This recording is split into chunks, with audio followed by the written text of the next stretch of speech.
Apa hukum bagi pedagang yang menggunakan jimat penglaris sebagai pemanis dan jimatnya menggunakan ayat Al-Quran? Bagaimana hasil uangnya, halal atau tidak? Tentu tidak benar, tidak ada itu ya, pelaris. Dan umumnya memang sekarang banyak dukun-dukun ini ingin mengelabui ya orang-orang. Kalau yang datang misalnya ibu-ibu pakai jilbab, bapak-bapak dianggap muslim, maka dikelabuilah sama dia dengan cara diberikan kertas tulisannya ada ayat-ayat Al-Qur'annya, tapi ternyata di situ banyak khurafat. Saya waktu terangkan masalah sihir, nanti ada bahasan kita nih, dosa besar yang ketiga atau yang keempat kalau salah itu ada masalah sihir, nanti panjang lebar saya jelaskan. Itu saya sampai kaget masuk, waktu saya jelasin masalah sihir, subhanallah, di daerah Condet saya sholat di musola, di depan, di seberang jalan sekolah yang sedang saya jelaskan itu, ada tulisan bahasa Arab, sampai saya foto di HP saya masih ada gitu. Itu tulisannya awalnya ayat kursi, lama-lama di bawah itu kalau mengerti bahasa Arab pasti kaget tuh. Ini bisa menghilangkan sihir, ini bisa menghilangkan syaitan, ini bisa menyelamatkan rumah dari pencuri dan beragam macam lah. Dan itu ada kalimat-kalimat itu bahasanya tulisan Arab. Saya sendiri nggak ngerti apa isinya. Gitu kan. Sudah 7 tahun lebih, alhamdulillah lebih 10 tahun saya belajar bahasa Arab. Ini saya nggak ngerti apa yang ditulis. Gitu. Jadi ini satu keunikan yang luar biasa, tulisan yang tidak masuk di akal. Jadi ini semua khurafat yang saya tahu. Jadi harus taubat kepada Allah. Semua buhul itu dibakar. Dan caranya adalah mulai dengan modal yang halal, yang manusiawi, jujur dalam transaksi.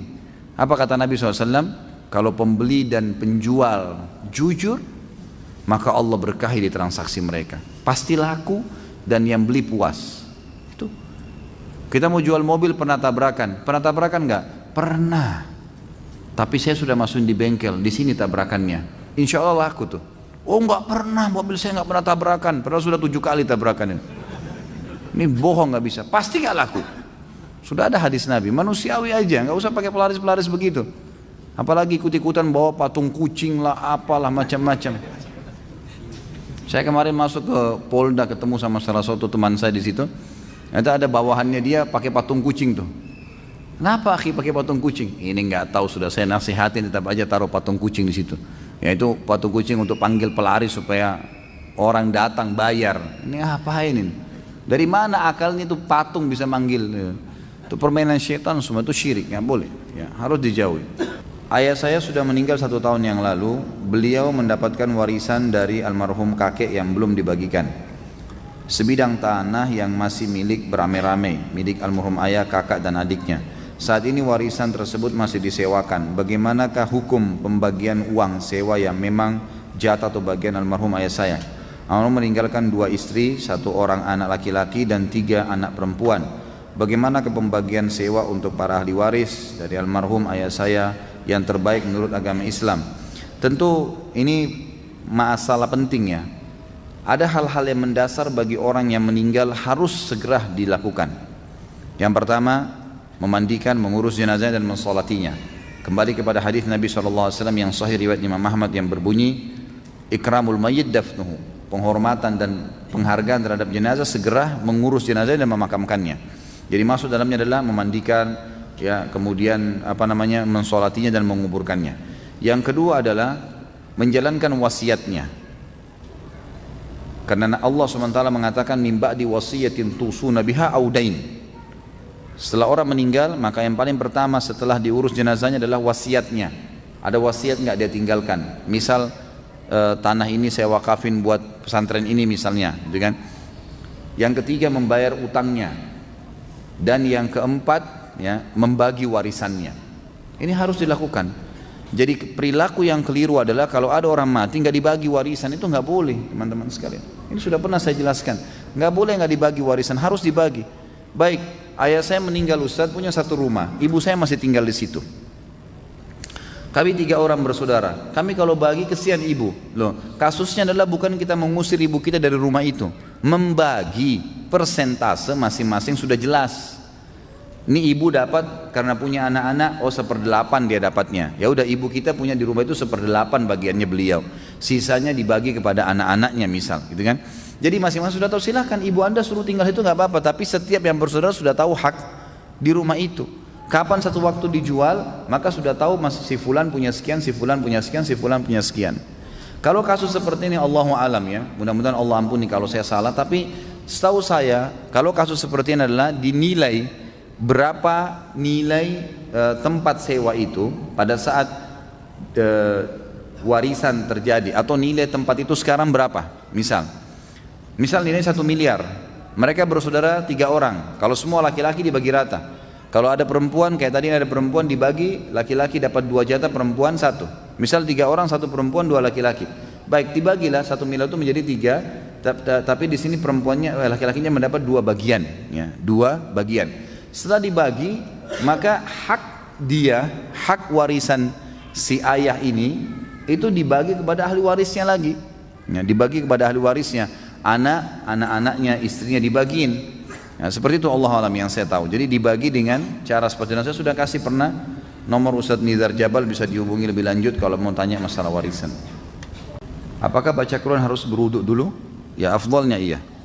Afdalnya berwudu dulu, gitu kan. Tapi kalau sebenarnya batal wudu dan tidak sempat, itu masih ada yang membolehkan. Tentu lebih baik ya, adabnya seperti itu. Dahulu kami diberikan kertas tulisan Arab oleh bibi dan disuruh simpan. Kami sempat simpan, terus kami takut kertas tersebut adalah jimat, jadi kami buang. Apakah kami berdosa karena sempat menyimpannya? Kalau tidak, tentu saja dosa ya. Kalau ada orang tidak sholat karena tidak tahu, ya tetap dosa misalnya. Melanggar perbuatan. Ada orang zina nggak tahu kalau itu hukumnya dosa, tetap dia berdosa. Tapi Allah SWT terima kalau dia taubat. Allah SWT terima kalau dia taubat. Dan kalau ada buhul seperti ini, saran saya jangan dibuang, dimusnahkan. Memang dibakar, memang harus dimusnahkan. Apapun itu dibakar. Sebelum dibakar dibacakan surah Al-Falaq dan An-Nas, ditiupkan ke buhul tersebut, kemudian dibakar, dimusnahkan, gitu kan? Itu jauh lebih aman. Karena kalau dibuang, maka buhul itu semua ada syaitannya. Dia bisa kemana lagi? Gitu. Dia bisa menyusahkan manusia yang lain. Jadi memang dimusnahkan. Bagaimana cara menghadapi suatu kasus korupsi jika saya menemukan kasus tersebut? Ingkar mungkar. Kalau kelihatan depan mata, kita harus ingkar mungkar. Dengan cara meluruskan, menasihatin, melaporkan. Kalau sampai dia tidak mau meninggalkan, harus dikerjakan, diingkar mungkar, dan tidak boleh didiamin. Dalam hal kulit hewan kurban, masjid kami selama ini memberikan kulit tersebut pada ketua remaja masjid, dan kemudian oleh mereka dijual. Apakah hal ini menyalahi larangan Nabi SAW dalam hal menjual kulit hewan kurban? Tentu saja yang ada teguran kalau kulit itu dijadikan sebagai khusus bahan bayaran. Ini yang saya tahu. Tapi kalau diberikan kepada orang tidak ada masalah. Kalau sudah jadi milik dia kemudian dia mau jual, itu urusan dia, gitu kan.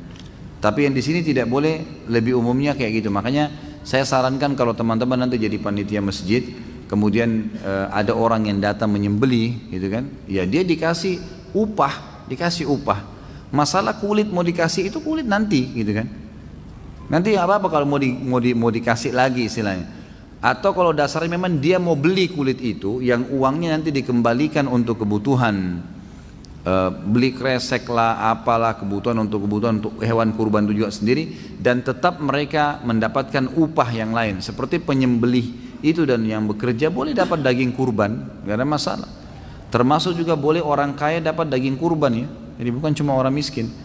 Kita menyembelih misalnya sapi atau kambing dekat rumah, boleh nggak saya minta 1 kilo? Boleh, malah sunnah itu. Karena Nabi SAW mengatakan setiap habis menyembelih, idribuli sahman, berikan saya sebagian dagingnya. Maka Nabi SAW ambil, lalu Nabi SAW nikmatin daging itu. Berarti kita sunnah boleh mengambil sebagian. Baik, kalau saya nyembelih sapi ada 30 kilo, 50 kilo, 100 kilo misalnya dagingnya, lalu saya ambil 10 kilo ke rumah, boleh nggak? Boleh, nggak masalah. Lalu kemudian ada adik saya datang, adik saya orang kaya raya, saya kasih kresek sama dia, boleh nggak? Boleh. Daging kurban boleh dinikmatin oleh orang miskin, orang kaya boleh. Tapi kalau kita mau bagi-bagi, umumnya dibagi kepada orang-orang yang tidak mampu. Jika kita sebagai seorang pedagang tahu bahwa calon pembelinya akan membayar dengan uang hasil judi, apa kita sebagai pedagang menolak uang tersebut atau diterima? Kalau sudah jelas sumbernya haram, jangan diterima. Anda punya hak untuk mengucapkan itu. Jangan ketakutan. Jadi jangan khawatir nanti, oh kalau gitu saya tidak dapat duit, enggak. Kalau kita tidak tahu orang ini dari mana sumbernya, tapi kita tahu dia pejudi misalnya. Cuman mungkin dia punya sumber lain, mungkin dia punya gaji, kan gitu. Mungkin apa. Nah, kalau misalnya kita tahu sumbernya apa, kita tahu dia mungkin punya gaji, punya segala, hanya saja Mungkin dia pakai judi, gitu kan? Mungkin dari gajinya. Ini masih tidak jelas, maka tidak perlu kita tanya. Diambil nggak masalah. Tapi jelas-jelas dia datang, ini saya baru untung judi, saya mau borong toko kamu. Maaf, silakan ke toko lain. Saya nggak bisa terima ini. Kenapa kau nggak terima? Haram dalam agama Islam. Uang ini haram. Jangan malu. Saya selalu tekankan kepada teman-teman pedagang. Kadang-kadang kalau saya berikan motivasi kepada teman-teman yang sedang berusaha, itu maksudnya membuka usaha. Kalau berdagang pun bisa berdakwah teman-teman. Dari dokter bisa berdakwah. Ya, jadi apapun bisa berdakwah. Ini. Masa kita kalah dengan orang non-muslim? Saya tahu di Irian banyak dokter-dokter non-muslim datang ke sana sambil ngobatin masyarakat, sambil didakwain agama Nasrani itu. Kenapa dokter kita sambil ngobatin, gak pernah sama sekali sebut nama bismillah kah, mengatakan berdoalah kepada Allah, wahai bapak ibu sekalian, ini cuma sekedar penyebab saja, tapi yang menyembuhkan Allah, tidak pernah menggunakan dakwah. Dagang pun begitu, kan? Gak ada salahnya di toko Anda, titipkan beli buku-buku tentang hijab. Ada pembeli masuk tidak pakai jilbab dikasih hadiah, gitu kan? Dikasih hadiah buku-buku itu. Belanja ini ada buku ya, hadiah dari toko. Nggak apa-apa. Nanti dia tersinggung, nggak akan tersinggung kok, gitu kan? Kalau dia tahu, oh saya dikasih buku tentang jilbab ya, ya siapa tahu ibu mau baca, gitu kan? Ini hadiah dari kami. Dan ada masalah. Jadi gunakan juga apa yang sedang kita gelutin sebagai lahan dakwah, itu penting, gitu kan? Itu penting, jangan malu dengan masalah itu. Jadi kalau ada orang datang jelas dia hasil zina, uang haram, dakwahin. Ini nggak boleh loh. Maaf saya nggak jual. Walaupun satu toko saya ini 100 juta dibeli semua, saya nggak bisa karena ini uang haram. Anda bilang tadi menang judi kan, saya nggak mungkin terima. Ya, sudah nanti bisa siapa tahu dia bertanya, gitu kan? Emang nggak boleh? Emang haram ya? Iya, memang haram. Anda tidak tahu dalilnya sekarang, subhanallah di Google kurang dari 1 menit. Tinggal ketik dalil-dalil judi, keluar semua tuh. Tinggal ketik baca, ini loh dalilnya. Ya, mungkin kalau kita tidak hafal, ini loh begini, atau bisa baca di sini. Mungkin bisa jadi lahan dakwah. Nah, bagaimana Ustaz hukumnya memperkerjakan anak yatim yang memang anak yatim tersebut dalam keadaan miskin, sehingga dari pekerjaannya yang dilakukan anak yatim tersebut mampu membiayai dirinya sendiri? Boleh, nggak masalah. Nggak masalah sama sekali. Kita pekerjakan, dia tidak tinggal di rumah kita lalu kita kasih pekerjaan. Tapi ingat ya, anak yatim ini saya sudah bilang tadi, jangan lupa belum balik. Kalau misalnya sudah SMA, sudah balik, sudah kuliah, ini bukan anak yatim. Pekerjakan dia yang umumnya membantu orang susah, gitu kan? Jadi nggak boleh salah faham. Kalau setahu saya boleh saja. Kalau memang kita tahu anak yatim ini misal umur baliknya 14 tahun, umur 12 tahun dia sekolah SD sendirian tinggal, dia harus biayai hidupnya. Lebih baik kalau kita tanggung, biayai, gitu kan? Tapi kalau kita anggap dipekerjakan supaya dia belajar, supaya dia dewasa, boleh saja, nggak ada masalah. Insya Allah nggak masalah selama pekerjaan itu halal. Apa hukumnya zina yang dahulu saya lakukan berimbas kepada adik perempuan saya yang sampai sekarang sangat susah mendapatkan jodohnya? Haruskah saya meminta maaf kepada pasangan zina saya dulu yang notabene sekarang bukan siapa-siapa saya lagi? Enggak ada hubungannya, akhi. Enggak ada hubungannya zina kamu sama adik perempuanmu tidak dapat jodoh, sama sekali. Di mana tali benang merahnya nih? Enggak ada hubungannya sama sekali. Anda berbuat dosa sendiri, gitu kan? Enggak ada hubungan. Masalah adik belum ada jodohnya itu rahasia Allah Subhanahu wa taala. Enggak ada hubungannya sama sekali. Dan tidak perlu minta maaf dengan pasangan itu, bertaubat kepada Allah Subhanahu wa taala. Kita perlu minta maaf kalau kita berbuat salah. Perzinahan dua-duanya salah dan itu kesalahan kepada Allah Subhanahu wa taala. Jadi taubat kepada Allah. Jangan lagi membiarkan syaitan membuka pintu untuk kontek-kontekan lagi. Syaitan akan menunggangi itu supaya kita teringat kenangan-kenangan, akhirnya terbuka lagi pintu zina. Enggak boleh. Wala taqrabuz zina. Jangan dekatin zina. Apa kata ulama tafsir maknanya? Jangan mulai ngobrol, jangan mulai lihat, jangan mulai sesuatu apapun, jangan mulai. Jangan dekatin, nggak usah. Ada SMS masuk jangan dibaca. Emang nggak boleh. Udah tutup dari awal. Sedikit angin saja masih terasa dinginnya, gitu kan? Apalagi kalau dibuka jendelanya bisa kedinginan, masuk angin, gitu. Apakah membagi warisan disamaratakan antara laki-laki dan perempuan sesuai kesepakatan mereka? Apakah diperbolehkan? Tidak boleh.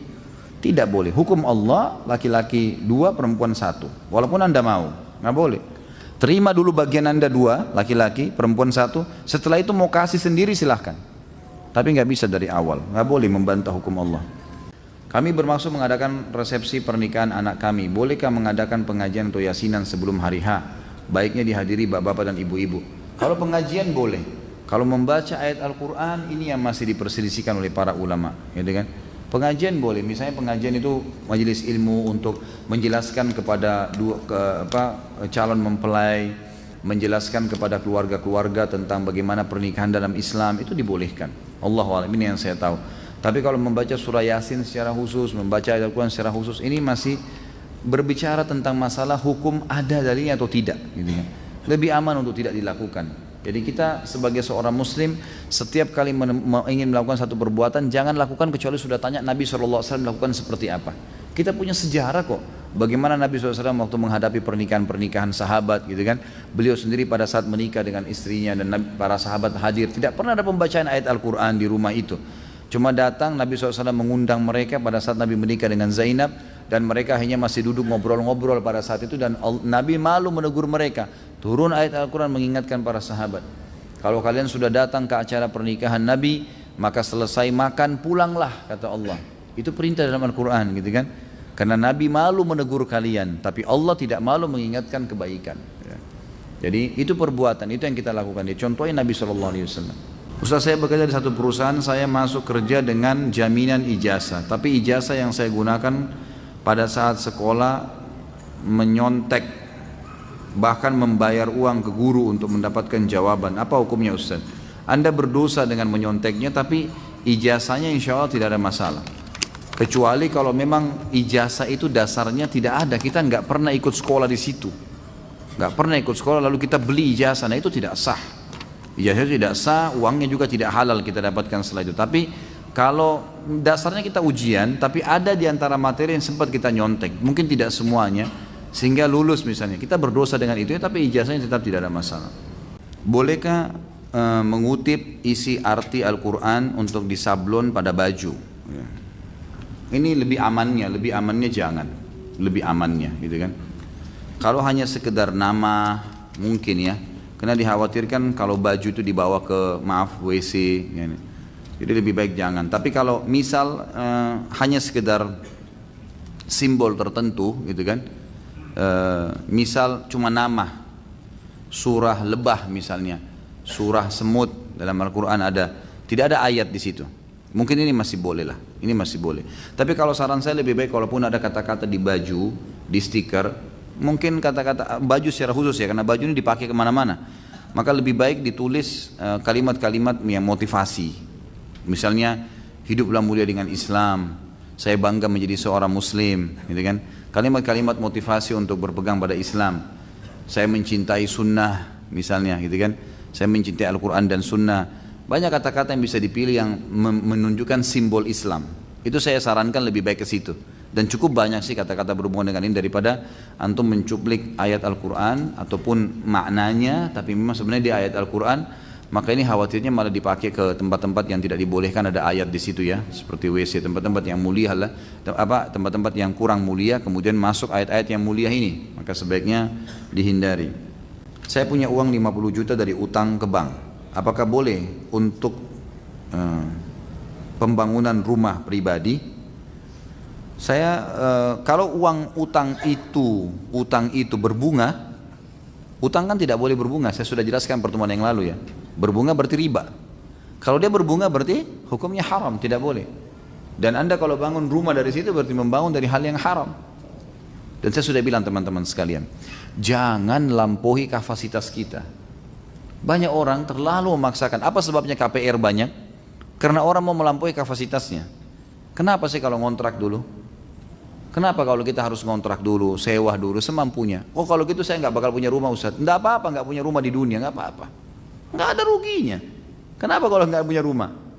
Hah? Tangan kita putus? Enggak kok.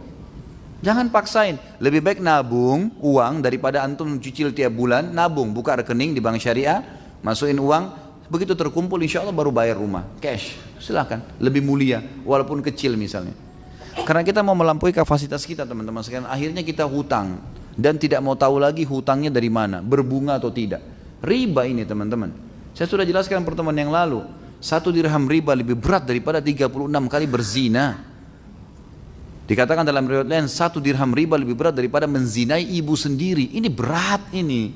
Kok bisa Anda tidak tersentuh dengan hadis seperti ini? Jangan lakukan. Tidak usah paksakan diri. Belum bisa beli kendaraan, naik kendaraan umum. Tidak apa-apa. Jangan malu. Nggak ada yang harus dimaluin gitu.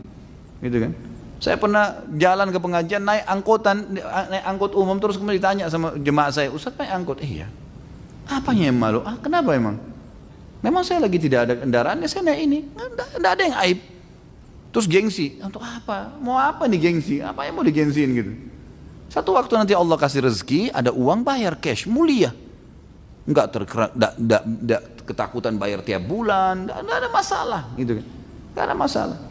Kata Nabi SAW, siapa yang bangun tidur, sehat badannya, dia punya makanan hari itu, maka dia orang yang paling kaya.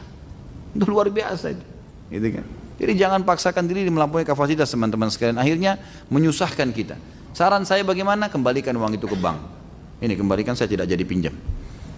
Sabar, coba ikhtiar, bekerja, mulai nabung, mulai pelan-pelan, jalani kehidupan sesuai dengan kemampuan. Insya Allah, Allah maha melihat teman-teman sekalian, Allah maha mengetahui berapa banyak orang demi Allah yang pakai sepeda tahun lalu, tahun depannya pakai BMW, pakai Mercy, banyak, dengan kesabaran, dengan keteguhan.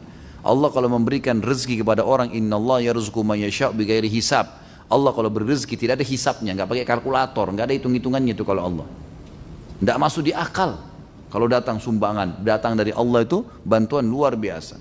Antum cuma dibutuhkan untuk bertakwa, itu saja. Coba deh komitmen dalam agama Allah, kerjakan yang Allah perintahkan wajib atau sunnah dengan khusyuk, dengan benar. Tinggalkan yang Allah haramkan demi Allah, antum diberikan rezeki sama Allah. Banyak contoh lapangan, sabar. Jangan buru-buru, jangan lampaui kapasitas, nggak perlu. Apa hukumnya dan bagaimana menghapus dosa menggugurkan kandungan umur 1 bulan dan mengubur hasil pengguguran hasil berzina di depan teras rumah orang tua? Ini nggak ada hubungannya sama orang tua sebenarnya, tapi ditarik supaya ada hubungannya dengan bahasan. Apa hukumnya dan bagaimana menghapus dosa menggugurkan kandungan umur 1 bulan? Taubat nasuha, dosa besar, nggak boleh semestinya gitu kan. Dan mengubur hasil pengguguran hasil berzina di depan teras rumah orang tuanya. Ya kalau masalah kubur di depan teras itu nggak ada masalah, itu hukum syar'inya di tanah manapun boleh mengubur kecuali dalam masjid yang tidak boleh gitu kan. Jadi nggak ada masalah soal itu. Tapi di sini masalah menggugurkannya dia harus bertaubat kepada Allah, tidak boleh menggugurkan tanpa ada udzur syar'i. Itu pun ulama memberikan batasan, kalau di bawah 4 bulan dia menggugurkan dan ada udzur syar'i, ada udzur syar'inya. Misal memang perempuan ini kalau hamil lagi dia bisa berbahaya bagi kesehatan, memang sudah terbukti secara medis, itu lain. Tapi kalau sudah 4 bulan walaupun berbahaya nggak boleh digugurin, sudah ada ruhnya nggak boleh, udah terima konsekuensinya. Banyak orang divonis mati ternyata tidak mati, dia melahirkan sehat, anaknya lahir sehat, tidak ada masalah, ajal belum datang. Orang beriman tahu masalah itu. Bagaimana jika ada suatu pemerintah muslim tapi pada akhirnya melegalkan minuman keras, dosanya, hukumannya dan lain-lain? Apa maksudnya ditanya? Tentu saja berdosa ya, yang menghalalkan itu berdosa. Karena Nabi SAW mengatakan Allah melaknat ya, saksi minuman khamr itu, yang menandatanganin, yang menjual, yang membawa, yang meminum, yang punya modal, semua kena laknat, diangkat ya, dilaknat itu diangkat berkah hidupnya. Apa hukumnya memakai sorban baik di kepala maupun di pundak? Apakah itu sesuai dengan sunnah? Kalau di kepala ada sunnahnya. Nabi SAW menggunakan surban di kepalanya. Yang jelas Nabi SAW gemar menutup kepala, gitu kan? Baik kalau pakai kayak kita, sejenis kopiah atau sejenis kain yang dililitkan, surban, itu boleh saja ya dipakai, nggak ada masalah. Kalau diniatkan karena Nabi SAW memakainya, maka insya Allah dapat pahala. Apakah jumlah harta anak yatim boleh diambil, ditentukan jumlahnya, misal 1/8 seperti pengelola zakat? Nggak boleh, sesuai kebutuhan saja, beda. Kalau zakat beda, amil zakat memang bisa, karena 8 golongan penerima zakat, maka dikatakan 1/8 maksimal, gitu kan.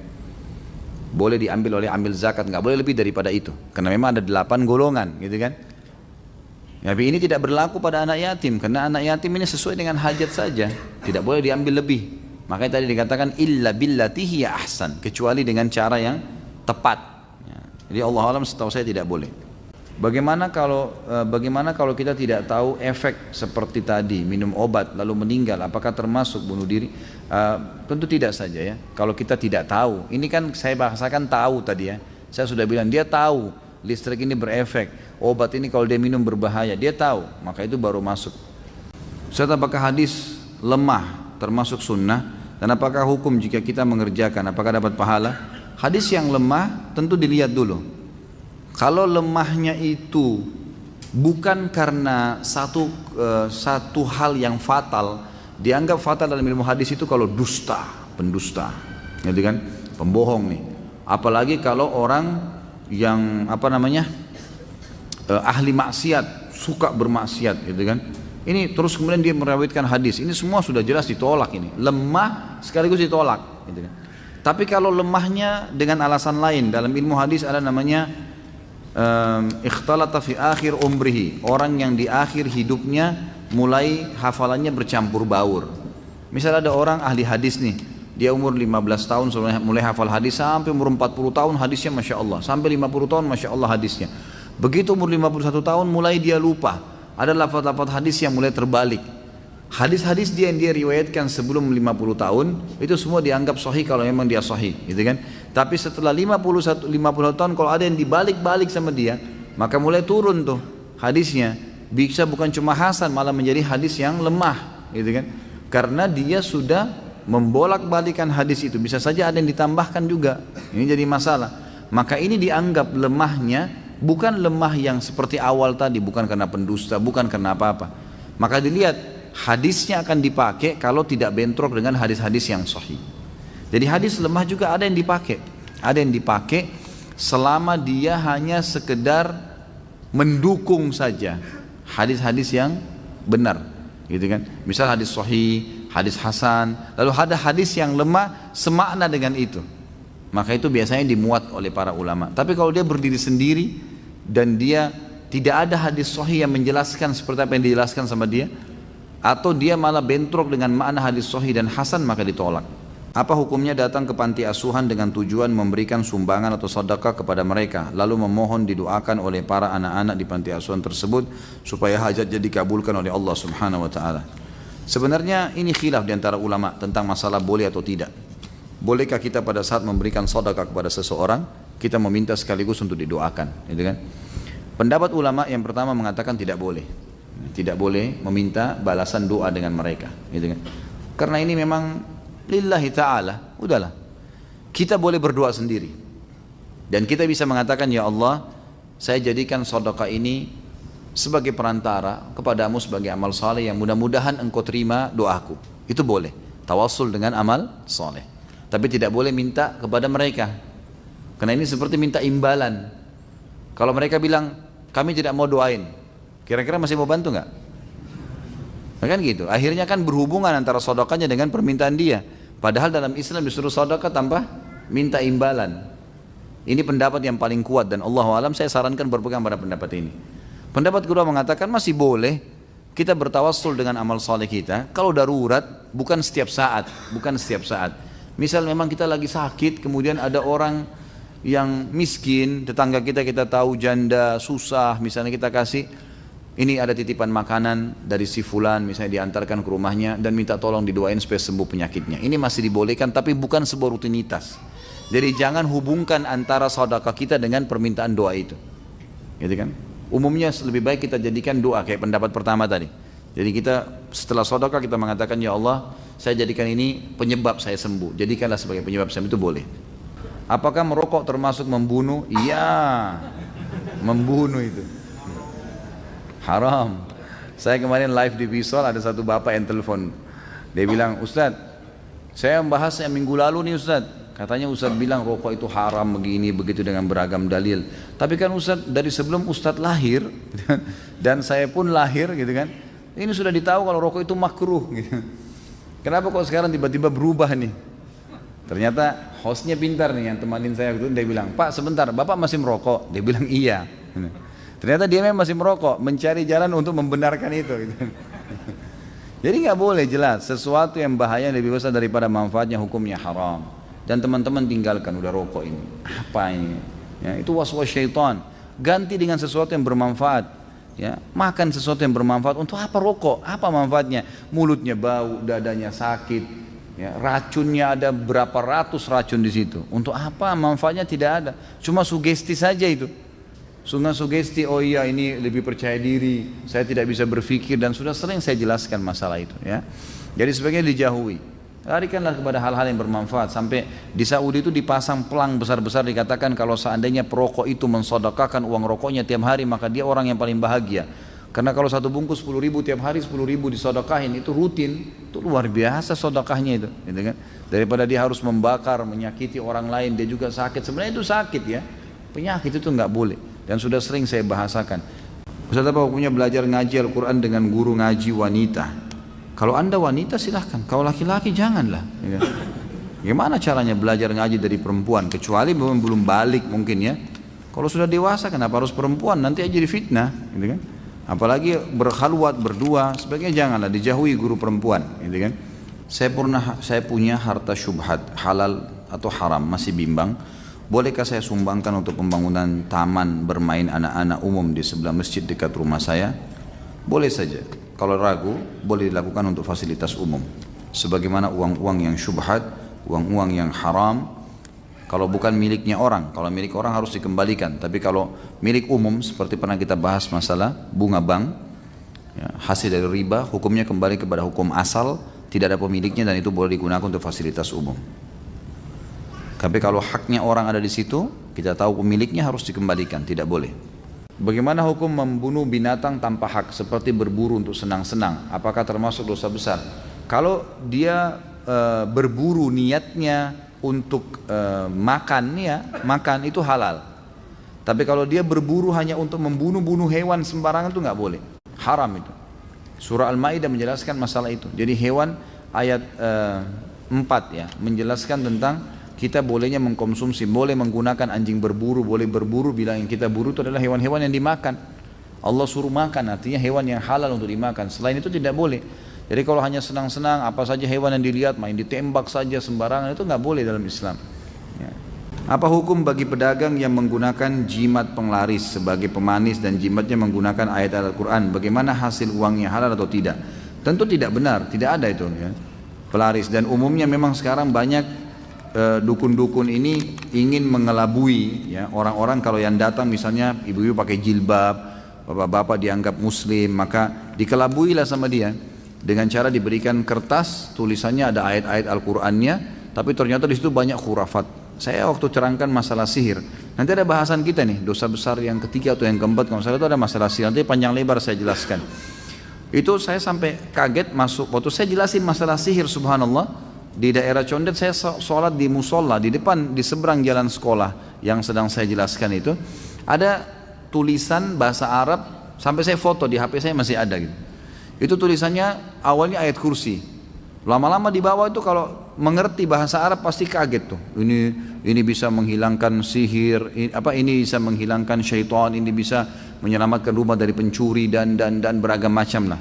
Dan itu ada kalimat-kalimat itu bahasanya tulisan Arab, saya sendiri nggak ngerti apa isinya, gitu kan. Sudah 7 tahun lebih, alhamdulillah lebih 10 tahun saya belajar bahasa Arab, ini saya nggak ngerti apa yang ditulis. Gitu. Jadi ini satu keunikan yang luar biasa, tulisan yang tidak masuk di akal. Dan ini semua khurafat yang saya tahu. Jadi harus taubat kepada Allah, semua buhul itu dibakar. Dan caranya adalah mulai dengan modal yang halal, yang manusiawi, jujur dalam transaksi. Apa kata Nabi SAW? Kalau pembeli dan penjual jujur, maka Allah berkahi di transaksi mereka. Pasti laku dan yang beli puas. Itu. Kita mau jual mobil pernah tabrakan nggak? Pernah. Tapi saya sudah masukin di bengkel, di sini tabrakannya. Insya Allah laku tuh. Oh nggak pernah, mobil saya nggak pernah tabrakan. Padahal sudah 7 kali tabrakan ini bohong, nggak bisa. Pasti nggak laku. Sudah ada hadis Nabi, manusiawi aja, nggak usah pakai pelaris-pelaris begitu. Apalagi ikut-ikutan bawa patung kucing lah, apalah macam-macam. Saya kemarin masuk ke Polda, ketemu sama salah satu teman saya di situ. Ada bawahannya dia pakai patung kucing tuh. Kenapa akhi pakai patung kucing? Ini nggak tahu, sudah saya nasihatin tetap aja taruh patung kucing di situ. Yaitu patung kucing untuk panggil pelaris supaya orang datang bayar. Ini apa ini? Dari mana akalnya itu patung bisa manggil? Itu permainan syaitan semua, itu syirik, nggak boleh. Ya, harus dijauhi. Bagaimana dosa membunuh hewan cecak? Di rumah banyak cecak, membuang kotoran di lantai. Membunuh cecak pahala. Ini bagus pertanyaannya. Saya tadi lupa jelaskan. Jadi ada hewan malah kalau dibunuh dapat pahala. Di antaranya cecak itu, hadis Bukhari. di mana Nabi SAW mengatakan membunuh cicak mendapatkan 100 pahala. Makanya Aisyah punya cambuk khusus untuk mencambuk cicak, dan ulama membahas khusus masalah itu. Orang yang membunuh cicak dengan pukulan pertama mati dapat 100 pahala. Orang yang memukul sampai berapa kali maka akan mendapatkan dosa, ya dapat pahala sekian gitu kan. Kalau ditanya kenapa, ya itu hikmah dari Allah SWT. Kita tidak perlu tahu kenapanya gitu kan. Karena memang Allah SWT memerintahkan seperti itu. Ya, kita jalankan. Kalau kita temukan nanti hikmahnya, ya Allahu a'lam. Walaupun ada yang mengatakan kan cicak ada manfaatnya Ustaz, makan nyamuk, ya itu lain. Kita tidak bahas masalah itu, tapi karena adanya perintah agama. Kita sujud ke Ka'bah bukan karena Ka'bahnya, karena ada perintahnya, bukan karena batunya, gitu kan?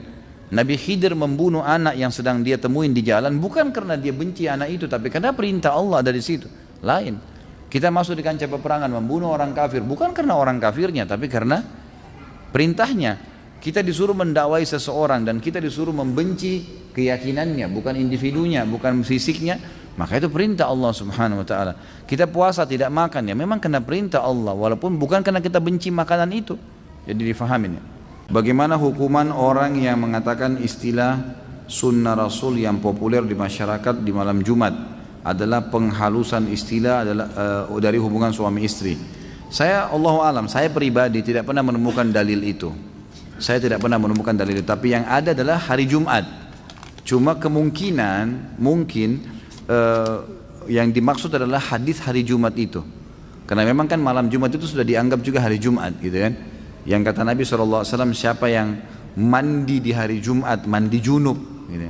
Kemudian dia menggunakan bajunya yang terbaik, dia menggunakan wangi-wangian yang terbaik, dia menyisir rambutnya dengan rapi, menggunakan minyak di rambutnya, kemudian dia memakai minyak wangi terbaiknya, lalu dia ke masjid, kemudian dia sholat yang diperintahkan tahiyat masjid, kemudian dia mendengarkan khatib, dia duduk di dekat khatib, imam di depan maksudnya, kemudian dia dengarkan khutbahnya, lalu dia sholat kecuali dosanya diampuni.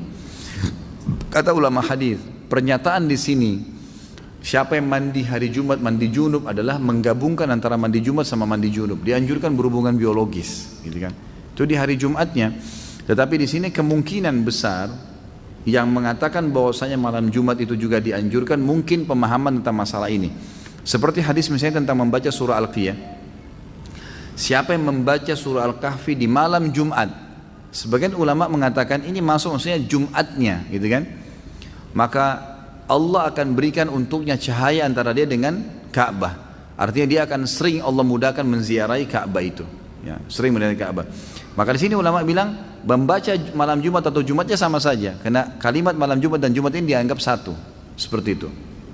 Apabila terjadi peperangan dua negara yang terjadi bukan karena sebab membela agama, bagaimana hukum tentara yang mati dibunuh dan yang membunuh? Tentu saja kalau dia Muslim dan dia membela karena kebenaran ada di situ, dan yang benar adalah yang benar di mata Allah, maka dia mati syahid. Karena disepakati oleh para ulama, jihad itu dilakukan bisa ekspansi, bisa pertahanan, dan juga ada satu keadaan yang insidental. Pernah terjadi di zaman Abbasiyah, beberapa ulama dikumpulkan oleh khalifah karena terjadi peperangan antara musuh. Wilayah Cina cekcok dengan sebagian wilayah Rusia, peranglah mereka. Di perbatasan Abbasiyah, dua-duanya ngirim surat minta tolong dibantu. Maka khalifah kumpulin ulama, ini kita apain nih sekarang? Bagaimana nih? Kita bantu atau enggak? Umumnya ulama waktu itu mengatakan enggak usah, ikut-ikutan biarin aja. Mereka kafir kok, biarin aja mati sendiri. Tapi ada satu orang yang ditanya waktu itu, kalau tidak salah, waktu itu yang ditanya adalah salah satu dari ulama, ya saya ragu namanya, tapi lebih baik saya tidak sebutin. Salah satu dari ulama yang hadir di situ.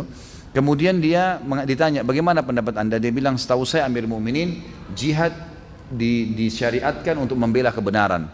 Dan anda pada saat sudah diminta tolongin walaupun orang kafir, anda tahu mana yang benar, salah satunya anda harus bantu yang membela, yang benar itu. Menurut agama kita, karena orang yang sedang terzalimi misalnya, kita tahu itu benar dalam agama kita. Dan pasukan yang membela itu mati syahid. Walaupun dia sedang membela orang-orang non-muslim, seperti perang antara mereka, karena kita sedang membela kebenaran di situ. Hukum menerima uang tip adalah haram. Berikan penjelasannya Ustaz. Ini seperti saya lagi ujian. Dan bagaimana bila uang tip tersebut kita ambil terus kita sedekahkan ke teman kita atau kita berikan makan untuk kita berikan kepada orang miskin?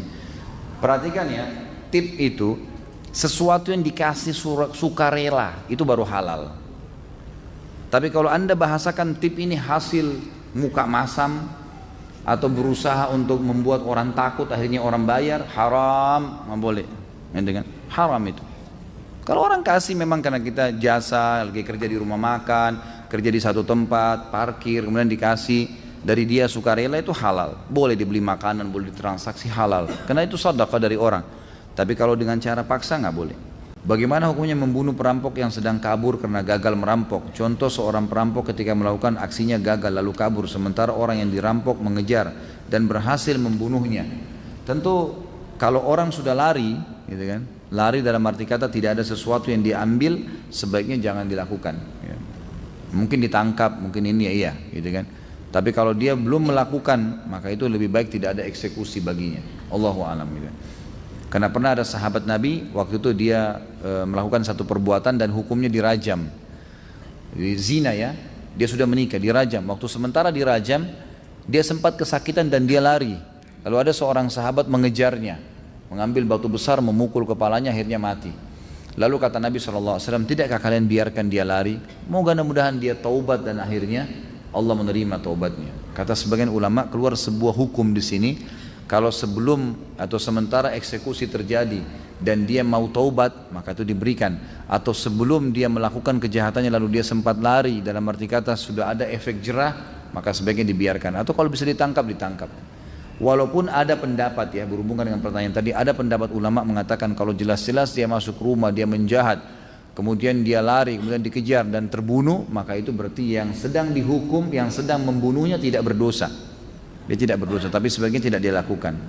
Bagaimana hukumnya apabila ada orang yang membunuh dengan ain? Apakah hukum kisos berlaku padanya? Tentu tidak, karena ain tidak kelihatan. Kisos itu dipenggal kepala berlaku pada saat memang kelihatan juga dengan fisik. Ya. Kalau ain itu kan dengan mata dia panas, hasut, kemudian orang jadi sakit gara-gara itu. Kata Nabi SAW, mayoritas umatku meninggal disebabkan karena ain, hasutnya seseorang. Tapi itu tidak ada kisosnya. Karena tidak kelihatan dia memenggal atau dia menusuk orang kan gitu. Dia cuma dengan mata hasutnya, orang tidak tahu. Maka tidak ada kisos bagi dia. Apakah menjual alat musik untuk keperluan mendadak diperbolehkan? Setahu saya tidak boleh alat musiknya. Haram. Satu-satunya cara, ada pendapat ulama yang mengatakan kalau tadinya orang itu pemusik, lalu dia taubat, alat musiknya dijual kepada orang kafir. Bukan kepada orang muslim lagi. Yang dasarnya dalam agama mereka itu tidak ada masalah. Kemudian danahnya dia kembalikan uang dia, uang modal dia yang dasarnya dia pakai beli alat itu jadi halal buat dia. Tapi kalau dia transaksikan, dia jual beli alat musik, ini nggak boleh, masuk dalam kategori yang dilarang. Apakah hak waris seseorang yang membunuh karena lalai menjadi hilang? Seperti yang tadi dicontohkan, seorang istri lalai tidak segera mengepel lantai yang basah sehingga suaminya terpeleset dan meninggal. Setahu saya tentu tidak ya. Tidak hilang hak warisnya dia insya Allah.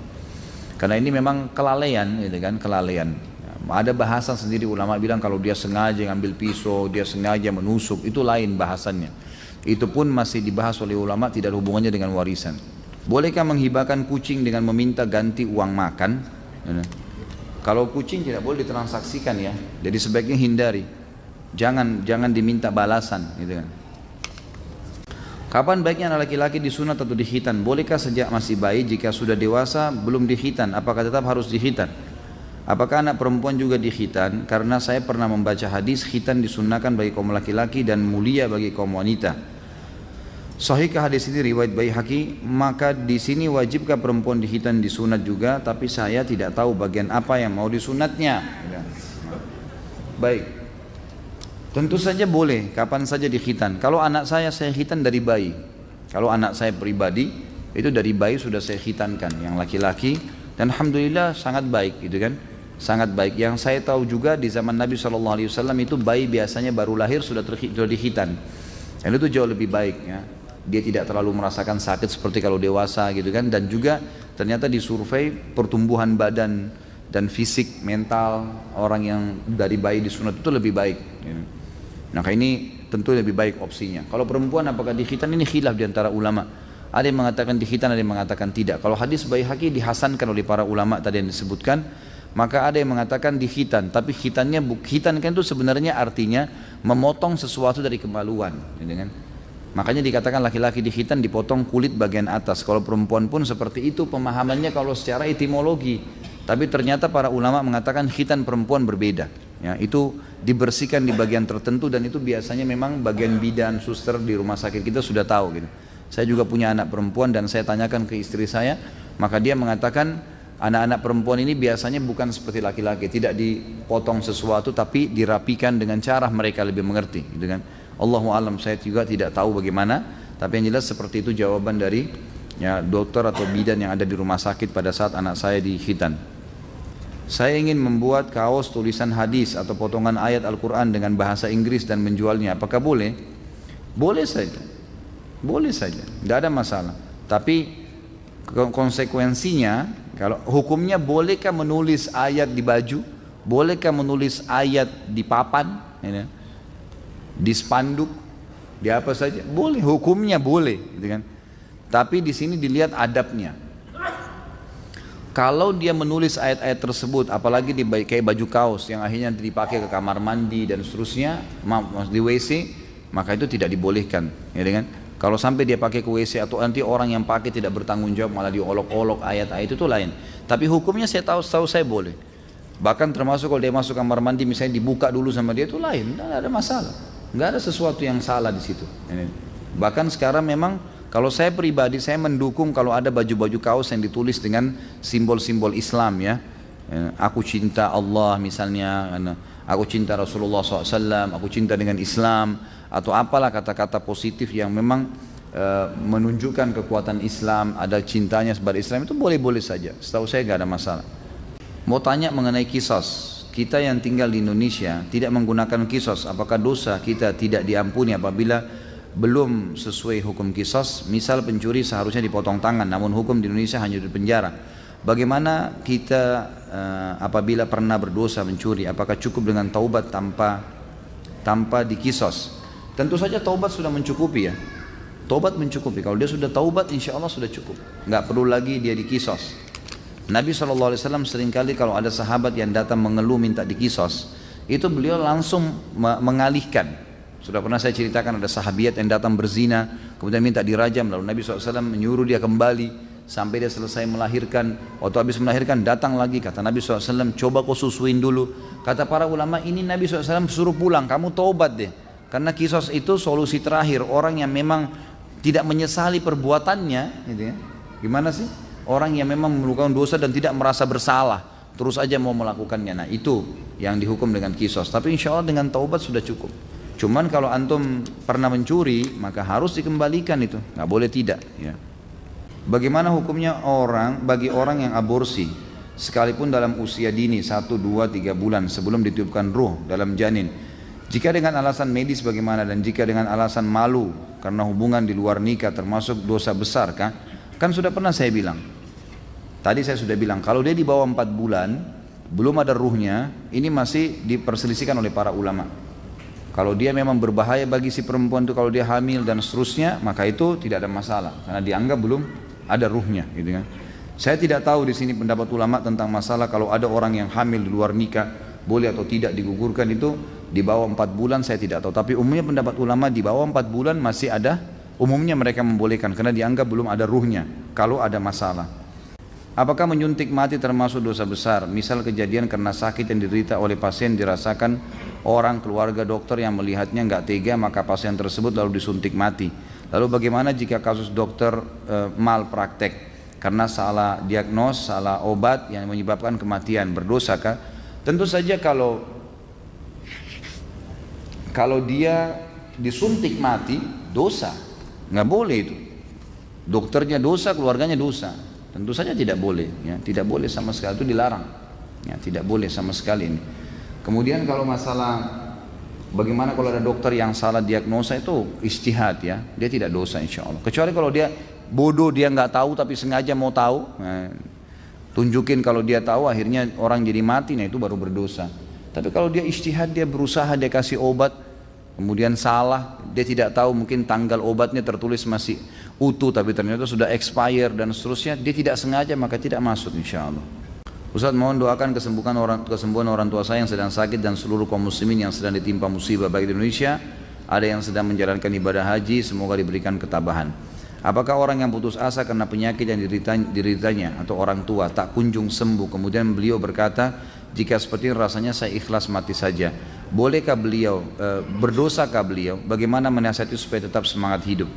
Tentu saja semoga Allah subhanahu wa ta'ala menyembuhkan semua orang yang sakit dari muslimin, mengangkat masalah-masalah yang sedang dihadapi, dan itu terus kita doakan. Saya juga mengajak diri saya dan teman-teman sekalian untuk rajin berdoa, itu harus kita lakukan memang ya. Semoga saja dikabulkan apa yang dikatakan tadi.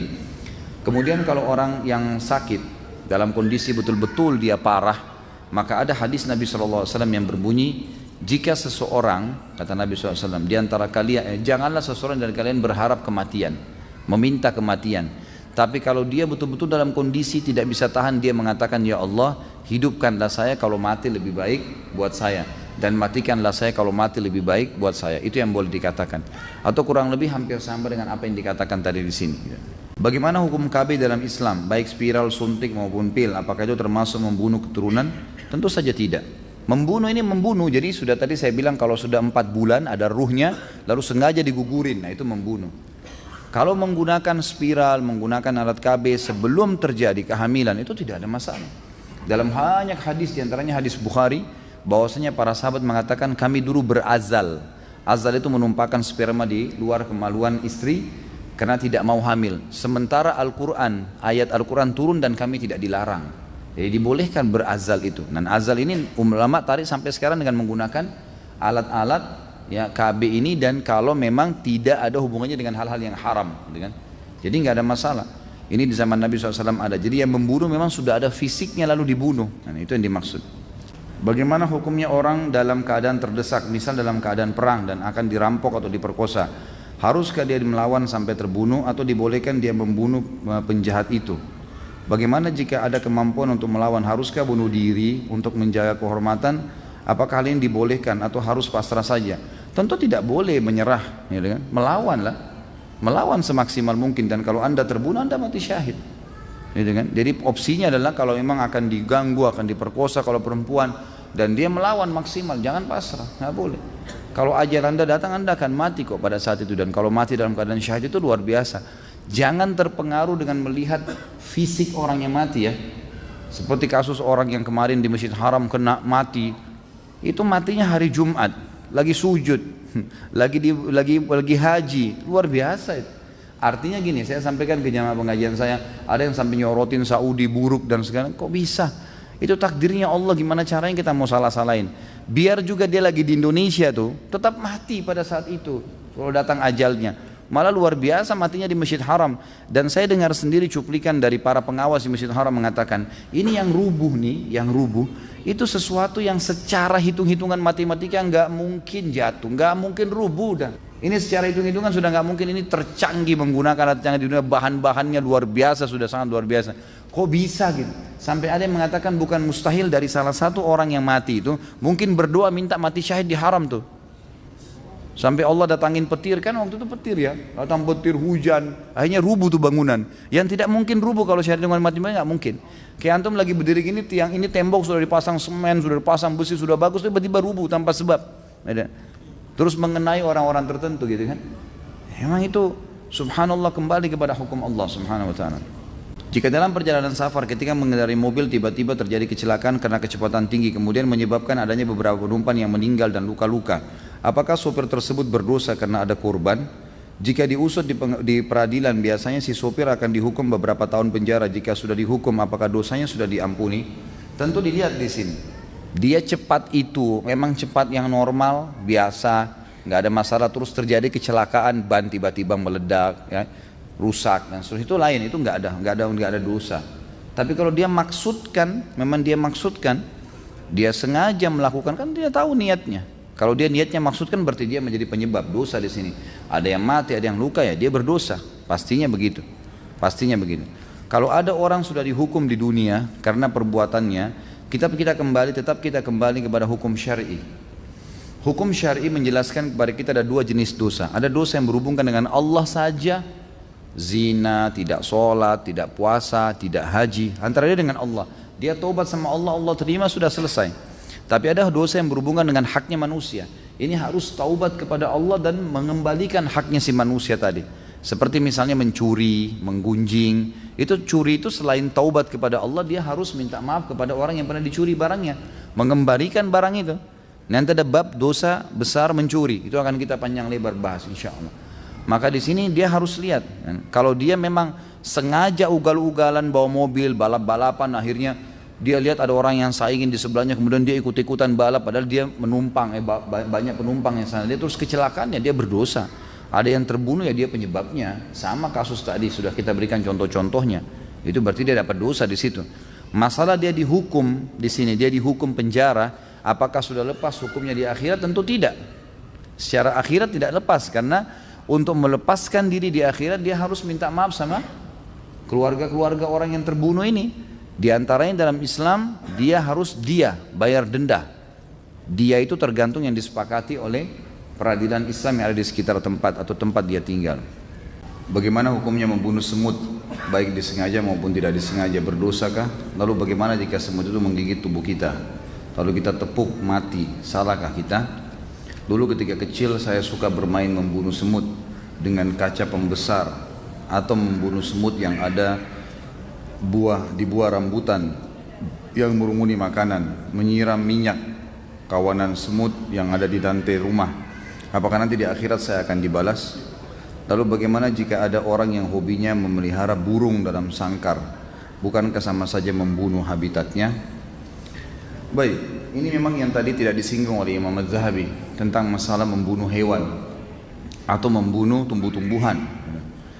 Ulama menyendirikan babnya, dan itu umumnya dibahas dalam bab jihad, di mana Nabi SAW mengutus pasukan selalu mengingatkan agar jangan membunuh hewan-hewan dan jangan merusak tanaman. Jadi sini masuk dalam masalah merusak tanaman atau membunuhnya. Tentu ada beberapa hadis juga yang menjelaskan ada beberapa jenis tumbuh-tumbuhan dan hewan yang boleh dibunuh, ada yang tidak boleh. Seperti kasus hewan-hewan yang boleh dibunuh, kalajengking yang disebutkan dalam hadis, anjing yang semua tubuhnya berwarna hitam. Sebagaimana hadis Nabi SAW yang berbunyi, kalau kalian mendapatkan anjing yang semuanya hitam, maka itu adalah jelmaan dari syaitan. Bunuhlah, semua hitam ya, nggak ada sedikit pun bulu warna lainnya. Itu sebuah hadis sahih riwayat Imam Muslim. Contoh, kalajengking boleh dibunuh, hewan-hewan yang berbahaya, yang mengganggu manusia. Masuk dalamnya adalah nyamuk, ya, semut di sini kalau sampai mengganggu manusia, ya, yang mengganggu saja. Tapi kalau tidak mengganggu nggak boleh. Kalau tidak mengganggu nggak boleh. Dan kita harus tahu ada hadis Nabi SAW lain di riwayat Bukhari, fi kulli kabidin ratabatin ajr. Di setiap denyut kehidupan ada pahala. Jadi kalau justru ada semut di rumah, disapu, dikeluarin dengan niat ini juga makhluknya Allah, ya sudah saya keluarin, itu dapat pahala. Dibandingkan kita membunuh tanpa alasan. Ada sebuah riwayat Bukhari juga menjelaskan, seorang Nabi Allah, tapi dalam hadis ini tidak disebutkan siapa nama Nabi itu. Allah murka padanya gara-gara dia pernah tidur di bawah sebuah pohon, kemudian digigit oleh semut. Lalu kemudian dia marah, semut itu dibunuh, lalu kemudian dia perintahkan pengikutnya untuk membakar seluruh sarang semut di bawah. Di bawah pohon itu banyak ada sarang semut, dibakar semuanya. Maka Allah SWT mengutus Jibril kepadanya sambil berkata, apakah gara-gara semut satu kamu membunuh semut yang lainnya? Artinya yang mengganggu saja, yang tidak mengganggu gak usah, gitu kan? Jadi ini jenis hewan yang memang boleh dibunuh dan memang dia berbahaya. Ada jenis hewan yang boleh dibunuh tanpa berbahaya, seperti kita tahu hewan-hewan yang dimakan, ayam kan disembelih, kambing, nanti Idul Adha ini unta, gitu kan, kuda, mungkin ada orang menyembelih kelinci, itu semua boleh, halal. Jadi ini hewan-hewan yang boleh dibunuh. Tapi hewan-hewan yang umumnya tidak ada sebab, tidak ada sesuatu yang berbahaya dari mereka, nggak boleh. Yang diambil daripada hadis jihad tadi. Sama dengan tanaman-tanaman. Ada tanaman yang boleh, seperti misalnya sayur-sayuran yang dicabut sama akarnya, ubi misalnya, gitu kan. Semua harus dicabut, dan otomatis mati, gitu kan. Maka itu tidak ada masalah, kena dikonsumsi, gitu kan. Tapi ada tumbuh-tumbuhan yang kalau tidak ada sebab, tidak dapat, terus tiba-tiba dibakar. Nah itu tidak boleh.